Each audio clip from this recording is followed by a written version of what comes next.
Ang tagalupa na viral ang mukha. Bip bip bip bip bip. Bumibip bip bip bip bip bip bip bip bip bip bip na ba? Ang lahat. Martian and Rico Pañero. Bip bip bip bip bip.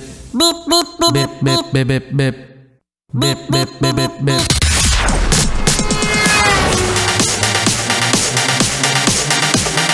Tiktilaok! Tiktilaok! Bip, bip, bip, bip, bip! Ito na ang Yes FM Balitang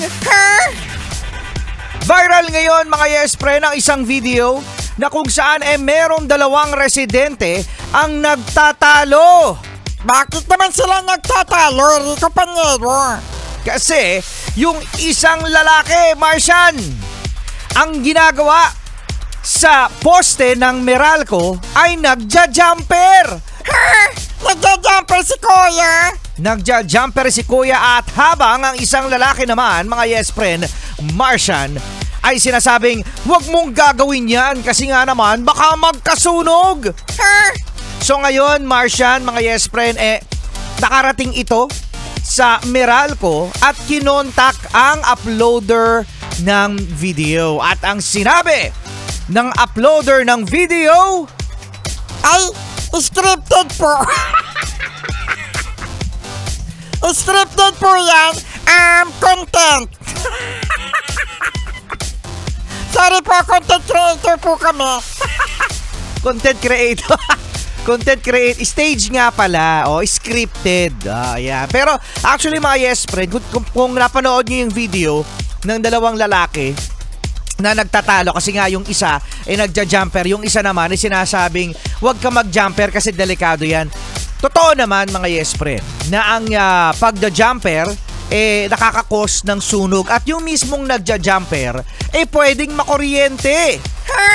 Oo, at ang Meralco mga Yes Friend ay biglang segue na magtataas sila ng singil. Sana hindi na sumegway. Sumegway pa. Magtataas ng singil mga Yes Friend na ang Meralco ng 43 centavos kilowatt per hour. So, ibig sabihin yan mga Yes Friend, magtipid-tipid ulit. No? Parang lagi naman tayo nakakarinig na laging tumataas ang bill ng ng Meralco natin. Dahil daw yan mga Yes Friend sa generation and transmission charges. Nagtaas daw. Oo, no? Ang paggamit niyan, At dahil din daw yan, Yes Friend, sa pagtaas ng dolyar. Okay? At ang demand natin sa kuryente ngayong Christmas season. Yan! Ang dami-dami nyo kasing pailaw.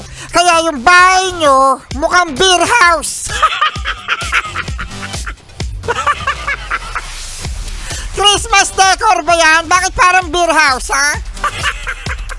Patay sindi yung ilaw.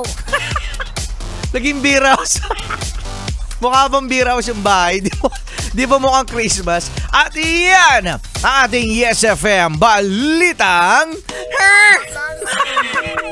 kasama nyo pa rin, Rico Pañero at ang cuteness overload, Martian. Ang cute-cute ka talaga. Filosofía.